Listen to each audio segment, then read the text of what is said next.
Ration വ്യാപാരികളെ ചർച്ചയ്ക്ക് വിളിച്ചിരിക്കുന്നു സർക്കാർ. ഇന്ന് ഉച്ചയ്ക്ക് ഭക്ഷ്യമന്ത്രി GR അനിലിന്റെ അധ്യക്ഷതയിലാണ് ചർച്ച. റേഷൻ വ്യാപാരികൾ ഉന്നയിച്ച വിവിധ വിഷയങ്ങൾ ചർച്ച ചെയ്യും. ആവശ്യങ്ങൾ അംഗീകരിച്ചില്ലെങ്കിൽ അനിശ്ചിതകാല സമരത്തിലേക്ക് പോകുമെന്ന വ്യാപാരികളുടെ നിലപാട് മീഡിയ വൺ വാർത്ത നൽകിയിരുന്നു. Media one impact. Shijo Kurian കൂടുതൽ വിവരങ്ങളുമായി തിരുവനന്തപുരത്ത്. ഷിജോ, എന്താണ് വിശദാംശം? നിഷാദ, ഒന്നല്ല ഒരുപാട് ആവശ്യങ്ങൾ ഉന്നയിച്ചുകൊണ്ട് നിരന്തരം സംസ്ഥാനത്തെ റേഷൻ വ്യാപാര സംഘടനകൾ സർക്കാരിനെ സമീപിച്ചിരുന്നു. നേരത്തേക്ക് റേഷൻ കടകൾ അടച്ചിട്ടുകൊണ്ടുള്ള 2 ദിവസം സമരത്തിലേക്ക് പോയിരുന്നു. പിന്നീട് പലതരത്തിലുള്ള പ്രതിഷേധങ്ങൾ റേഷൻ വ്യാപാരികളുടെ ഭാഗത്ത് നിന്ന് ഉയർന്നു വരികയും ഒക്കെ ചെയ്തതാണ്. അപ്പോഴൊക്കെ സർക്കാരിന്റെ ഭാഗത്ത് നിന്ന് ഒരു അനങ്ങാപ്പാറ നയമായിരുന്നു സ്വീകരിച്ചിരുന്നത്.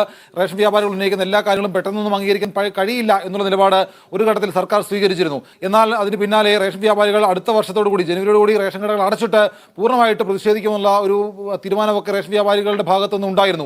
ആ ഒരു കാര്യം വന്നൊരു പശ്ചാത്തലത്തിലാണ് ഇപ്പോൾ റേഷൻ വ്യാപാരികളെ ഭക്ഷ്യമന്ത്രി GR അനിൽ ചർച്ചയ്ക്ക് വിളിച്ചിരിക്കുന്നത്. ഇന്ന് ഉച്ചയ്ക്ക് 2 മണിക്ക് അനക്സിലാണ്, സെക്രട്ടേറിയറ്റ് അനക്സിലാണ് ചർച്ച. ഈ എല്ലാ റേഷൻ വ്യാപാരി സംഘടനകളെയും ചർച്ചയ്ക്ക് വരും എന്നുള്ളതാണ് റേഷൻ വ്യാപാരി സംഘടനകളും അറിയിച്ചിരിക്കുന്നത്. പ്രധാനമായിട്ടും KTPDS ആക്ടിലെ അപാകതകൾ പരിഹരിക്കുക, ക്ഷേമനിധിയുമായി ബന്ധപ്പെട്ടുള്ള കാര്യങ്ങൾ എത്രയും പെട്ടെന്ന് നടപ്പിലാക്കുക, ഈ 2 കാര്യങ്ങളാണ് ഇന്നത്തെ ചർച്ചയിൽ പ്രധാനമായിട്ടും ഉണ്ടാവുക. അതോടൊപ്പം തന്നെ ശമ്പള പരിഷ്കരണവുമായി ബന്ധപ്പെട്ടുള്ള കാര്യങ്ങൾ റേഷൻ വ്യാപാരികൾ നിരന്തരം ഉന്നയിക്കുന്നതാണ്.